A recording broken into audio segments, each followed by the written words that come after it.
Hey, I got a question on Twitter from Sandy159. She wants to know, what's the deal with gastric reflux? What can I do about it? So gastric reflux happens when the stomach, which is like a ball, and the esophagus, which is the swallowing tube that goes down to it, which normally has a kinked relationship, not kinky, but kinked. So it's such a sharp angle that the fluid from the stomach can't get back up to the esophagus. Whatever reason, maybe because you gained a little weight, maybe because of the anatomy that you're born with, it gets twisted open. So now you've got a direct connection between the esophagus and the stomach. So the esophagus therefore gets burned by gastric acid from the stomach that goes back upwards. When? Well, when you lie down at night, especially if there's a little bit of an angle there, you actually will get reflux of acid from the stomach into the esophagus. So what do you do about it? Well, first, if you can avoid eating a lot just before you go to bed, that helps because you don't have a full stomach with a lot of acid in it trying to digest food.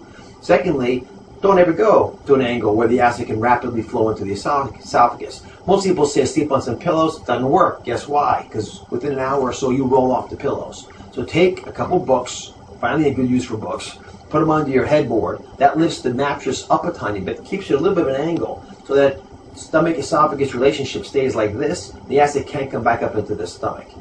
Another option for a lot of folks is taking medication that can reduce the amount of acid in the stomach, but I don't find those great for long-term use because you don't want to be taking a pill for the rest of your life. You want to deal with why this problem is happening.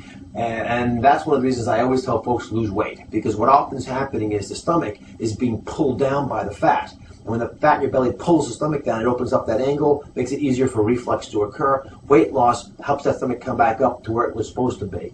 And finally, some people need surgery. And what you do during surgery is you take that angle, that called me from the OR, and you actually kink it down. And when you kink the stomach down a little bit, that angle becomes acute. And when that happens, then no longer can the acid reflux. And for a lot of people who get sore throats all the time, hoarseness, lung problems, you may not get burning in your esophagus, which we call heartburn, but you might also. If you get those symptoms a lot, you might want to think about one of these options if you've done the things I talked about and it hasn't helped.